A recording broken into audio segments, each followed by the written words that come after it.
Malam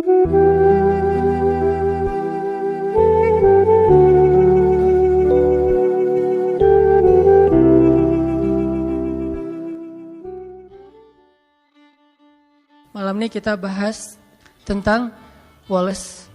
Kalau kita ngelihat dari Pfisternya, analoginya gimana ya rasanya bisa kadang-kadang ngerasain hidup cita rasa Louis Armstrong misalnya.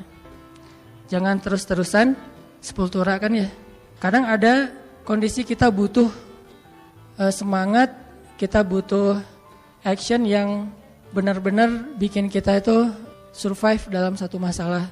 Tapi tidak selalu action dan semangat kita itu harus dalam keadaan rushing, dalam keadaan buru-buru, dalam keadaan panik. Banyak banget masalah yang bisa kita lewatin dengan sikap-sikap yang dalam tanda petik santai. Banyak banget konflik yang bisa kita lalui justru dengan sikap-sikap santai kita.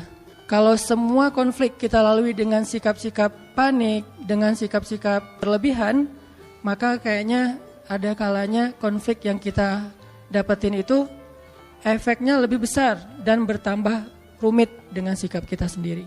Bisa konflik dengan orang tua, konfliknya mungkin salah paham atau udah agak kurang nyambung nih antara kita dengan orang tua. Orang tua punya angle kita juga punya pola pikir kita sendiri. Gak nyambung, gak usah masalah yang rumit. Masalah milih jurusan aja kadang-kadang gak nyambung nih antara kita sama orang tua. Apalagi milih jodoh. Itu kan pasti paling berat kan ya. Susah banget ngelawan dua hal yang sama-sama sakral. Satu, perasaan cinta, kan sakral banget tuh. Kedua lagi, perasaan orang tua. Ini konflik yang luar biasa nih. Gimana ngehadapin yang kayak gini-gini tapi dengan sikap yang tidak menambah masalah.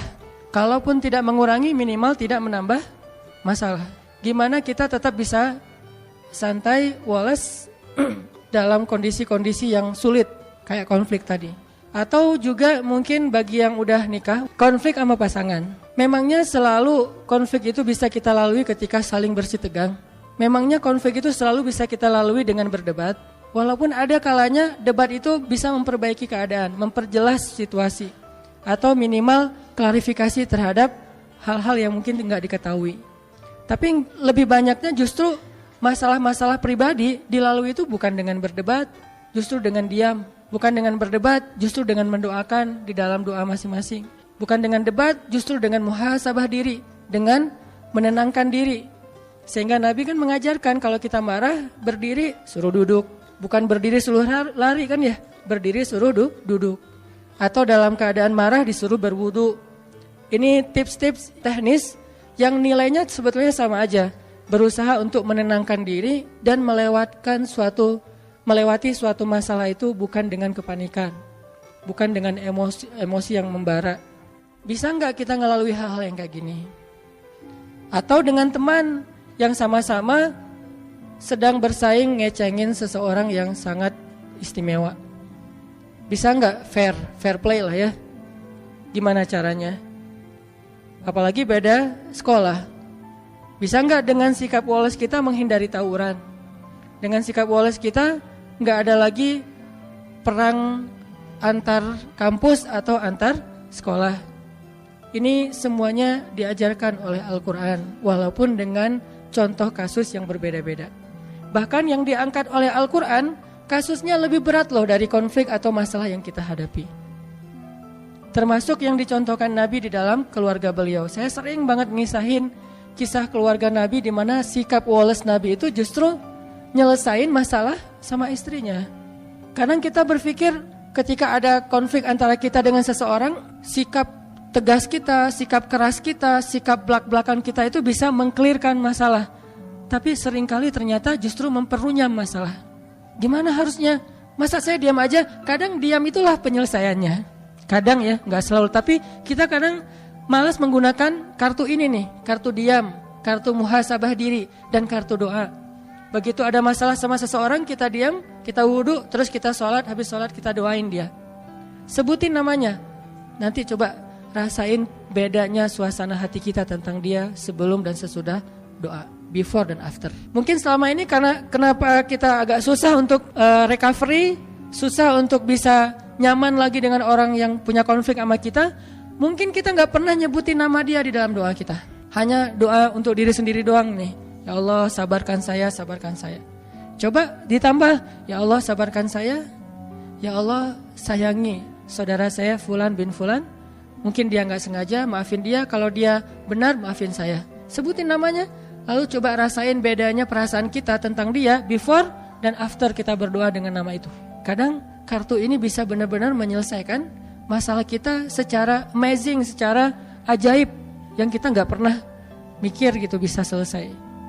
Dan Nabi mencontohkan buat kita gimana Wallace itu benar-benar bisa menyelesaikan masalah, terutama masalah-masalah yang hubungannya dengan pribadi. Beda lagi nanti kalau masalah negara, masalah agama kan setiap urusan itu ada sikapnya. Tapi kalau dalam masalah pribadi saya kira sikap Wallace ini paling dominan yang harus kita sering gunain. Contoh yang saya pernah cerita Wallace-nya Nabi kepada istri-istri beliau, salah satunya kepada Aisyah. Pas Aisyah cemburu. Ketika Aisyah lagi cemburu, marah-marah, terus minta diantarkan ke rumah Abu Bakar kan? Nabi cuma bilang ya udah saya antarin ya, malah mau dianterin. Aisyah juga mau bilang enggak, bingung gitu. Karena keluar rumah sendiri mungkin malam-malam agak susah, mending dianterin sama suami. Ya udah deh, dalam keadaan marah Aisyah pun berkomunikasi sama Nabi. Ya udah saya anterin ya. Ya udah enggak apa-apa, tapi marah gitu, dianterin. Naik ke atas kuda, Nabi memberikan lututnya sebagai pijakan bagi Aisyah dalam keadaan marah. Apakah Nabi tidak marah? Mungkin Nabi juga marah, mungkin Nabi juga tersinggung dengan sikap Aisyah, tapi tetap bisa ngejaga emosinya dengan sangat Wallace. Nabi jongkok, terus meletakkan lututnya di depan Aisyah, tangannya diberikan. Coba gimana cewek teh digituin? Apa nggak kelepek-kelepek ya? Lagi mana nih Aisyah? Mau naik sendiri ke atas kuda susah. Mau pakai bangku nyari-nyari dulu. Ya udah deh, apa yang ada di depan ya udah pegangan tangan. Sentuhan itu menurut beberapa penelitian memberikan efek luar biasa secara psikis kan ya. Sehingga saya pernah baca artikel nih. Ternyata pelukan itu memberi efek yang luar biasa kepada pasangan atau kepada anak. Sehingga minimal kita harus memeluk pasangan kita. Minimal dalam sehari kita memeluk pasangan kita 20 detik. Satu kali meluk 20 detik, itu ngefek. Nah, Nabi meletakkan kakinya, lututnya untuk jadi pijakan buat Aisyah, memberikan tangannya, sentuhan tangan, kemudian diangkat naik ke atas onta atau keledai atau kuda, jalan ke rumah Abu Bakar. Sampai di rumah Abu Bakar, Nabi dengan santainya nanya kepada Aisyah, Aisyah boleh gak saya ngomong lebih dulu? Akhirnya Aisyah bilang boleh, tapi jangan ngomong kecuali yang benar ya. Lagi marah Aisyah teh. Nabi Wallace, yang gak Wallace justru Abu Bakar. Abu Bakar marah, mukulin Aisyah di bagian pundaknya, pukulan yang tidak melukai, dipukul sama Abu Bakar. Ya Aisyah, kenapa kamu bicara kayak gitu kepada suami kamu dan dia adalah Rasulullah? Allah aja percaya sama dia, masa kamu enggak? Terus Nabi menengahi gitu. Kata Nabi, ya Abu Bakar, saya tidak ngantar istri saya ke sini untuk kamu sakiti. Kalau kayak gini mending saya pulang aja. Maaf ya Rasulullah, maaf. Akhirnya Abu Bakar minta maaf. Coba, Nabi menyelesaikan masalah dengan pasangannya bukan dengan Aisyah. Bukan. Ya udah, aku anterin deh. Ini kayaknya kita harus belajar nih akhlak kayak gini. Dan saya juga masih belajar. Tuh Wallace menyelesaikan masalah.